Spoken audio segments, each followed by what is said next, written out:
بذارید بهتون نشون بدم چطور میتونید یک بافت پوست طبیعی رو در فتوشاپ درست کنید. همه مطلب رو خیلی کوتاه و قابل هضم بهتون نشون میدم. من مهدی شیروانی هستم و بریم شروع کنیم.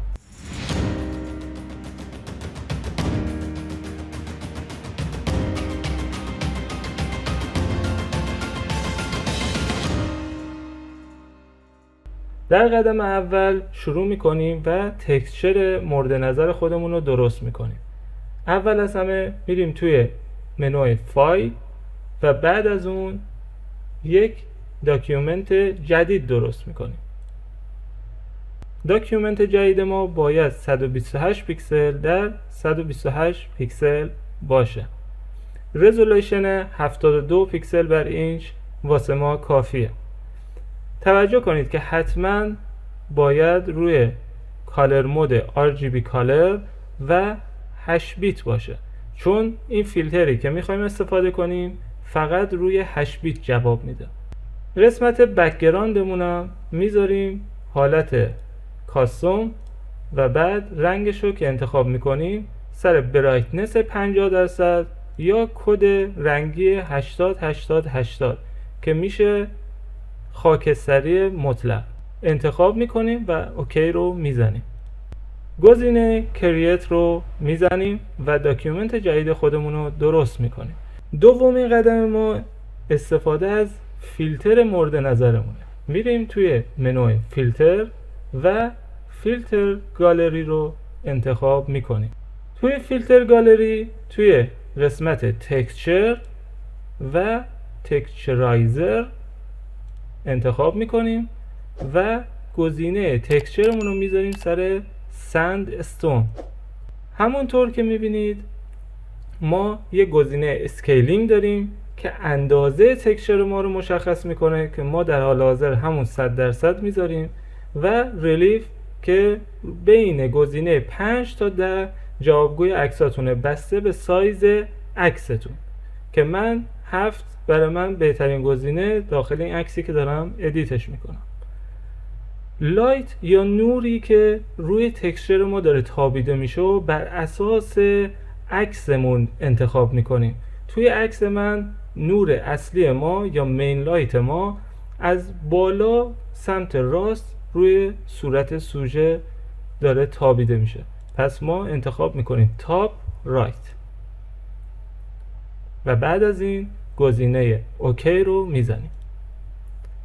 اینجا تکسچرمون درست شده، ولی ما این تکسچر رو میخوایم به پترن تبدیلش کنیم.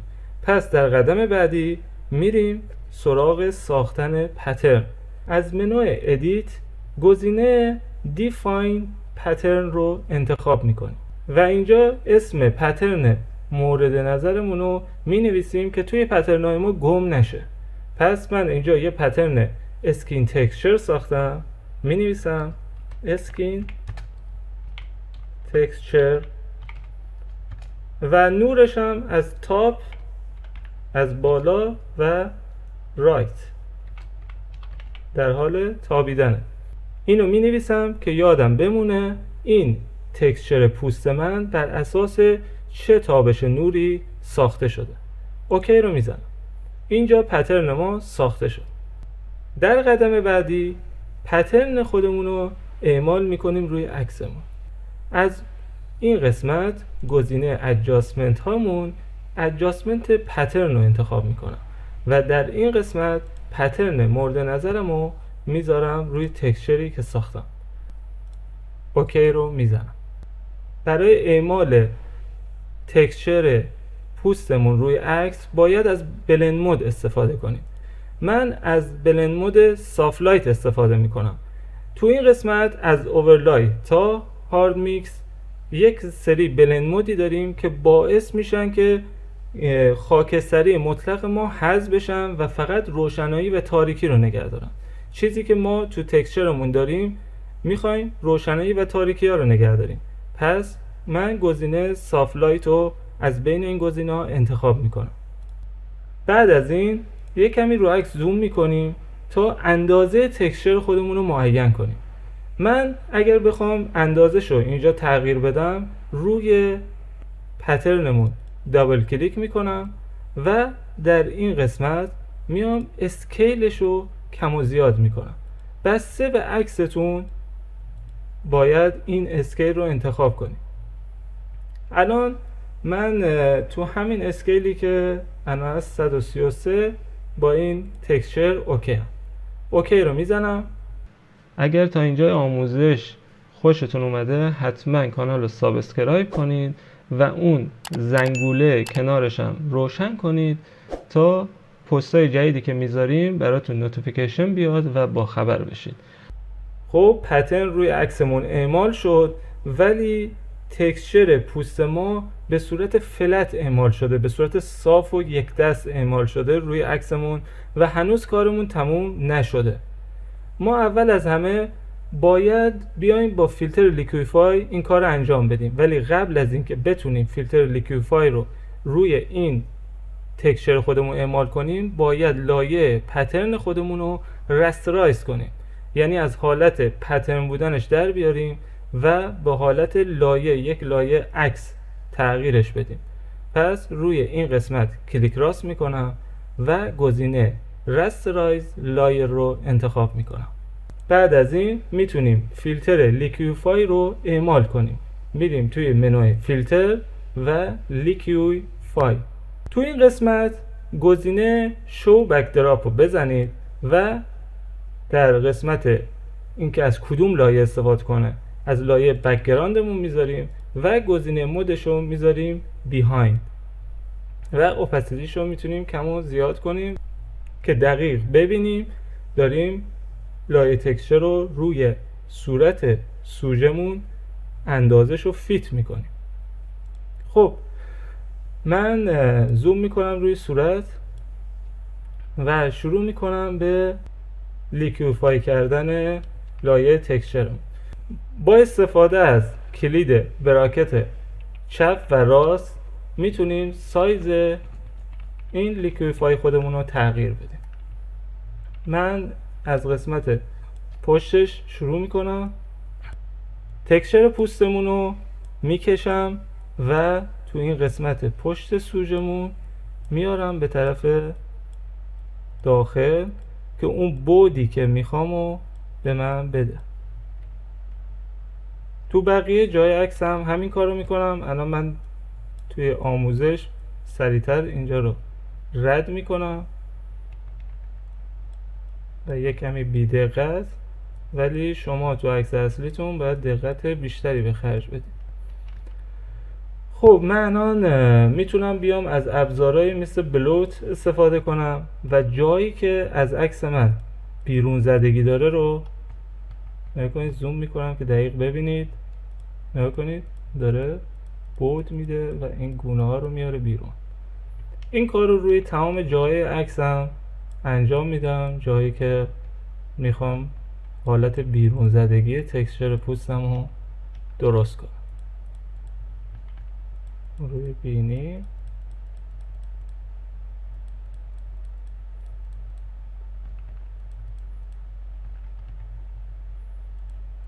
روی لبها و روی شونه.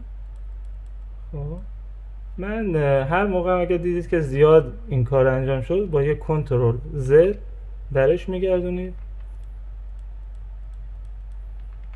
الان فقط حواستون باشه که دقیق جایی که از صورت بیرون زدگی داره رو فقط این کار رو انجام بدید و زیاد روی هم انجام ندید. خب الان توی دستش هم میتونم این قسمت ها رو بزنم، این قسمت ها به این صورت و روی شونه هاشم یک کمی بیرون زدگی داشته باشه.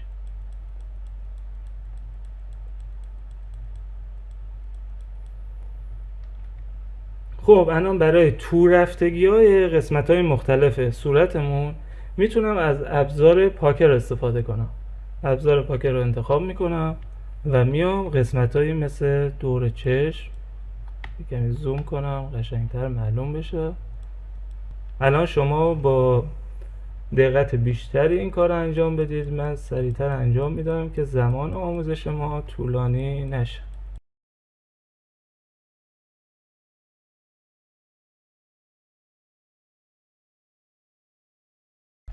تا همینجا فعلا اوکی. من اوکی رو میزنم که لیکویفای اعمال بشه. خب الان اگه زوم کنم و با دقت نگاه کنیم، من قبل و بعد رو نشون میدم که قشنگ متوجه قضیه بشید. نگاه کنید، اینجا تکسچر فلته و تو اینجا تکسچر بود پیدا کرده. باز اگر خواستید میتونید این کار رو بیشتر انجام بدید یا کمتر. خب الان کار ما تمام شده؟ نه، ما برای طبیعی تر کردن تکسچر باید سایه ها و هایلایت های روی پوستمون رو با تکسچر هماهنگ کنیم. یعنی من میخوام تو قسمت سایه و هایلایت ها تکسچر من کمتر دیده بشه. میام از ابزار بلند ایف استفاده میکنم.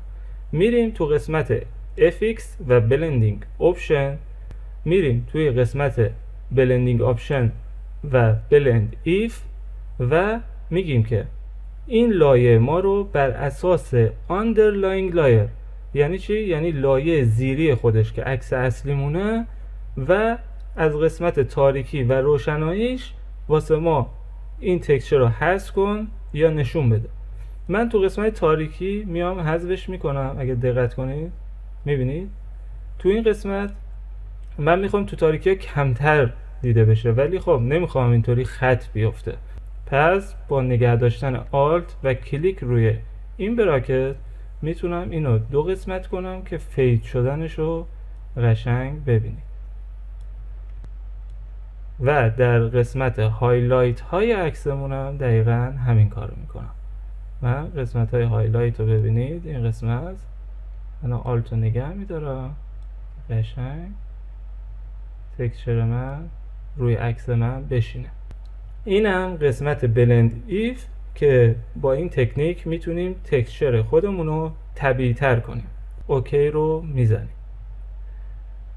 خب ما تو قدم بعدی از اینم فراتر میریم و تکسچر پوست خودمون رو طبیعی ترش میکنیم. چطوری؟ نگاه کنید توی عکسای پورتره این لایه تکسچر رو حذف میکنم فعلا. نگاه کنید توی یه قسمت های شارپه و توی یه قسمت های حالت فلو داره، حالت بلوری داره. خب من میخوام این حالت بلور رو تکسچر خودم هم اعمال کنم. پس میام لایه تکسچر رو انتخاب میکنم، ابزار بلور تور رو انتخاب میکنم و قدرتش رو روی 50% میذارم. خب الان من با براکت های چپ و راست روی کیبورد میتونم سایزش رو کوچیک و بزرگ کنم و قسمت فید بودن لبه های این ابزار رو با نگه داشتن شیفت و براکت های چپ و راست میتونم انتخاب کنم. من رو حالت فید شده میذارم. الان با این ابزار میام و رو لایه تکسچر خودمون این بلور شدن رو اعمال میکنم. نگاه کنید این بلور شدن باید با دقت روی عکستون اتفاق بیفته که بتونه طبیعی بشه. من این قسمت های گوش، این قسمت های گردن میخوام بلور باشه. این قسمت ها از عکس خودمون بلور بوده، پس من اینجا تکسچر خودم رو بیشتر بلور میکنم.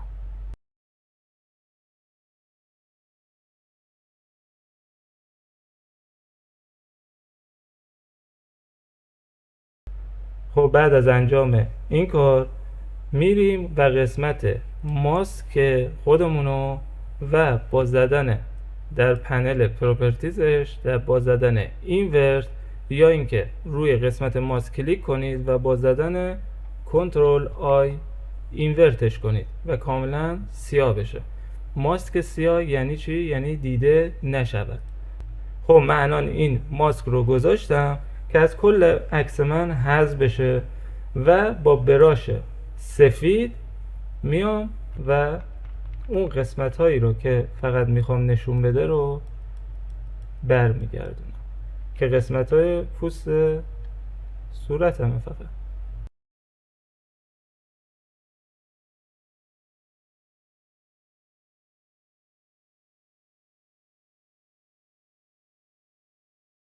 خب اینم از پایان کارمون و الان قبل و بعدش رو میبینیم. قبلش تکسچر پوستی وجود نداشته و اینم از بعدش که ما خودمون تکسچر پوست رو درست کردیم.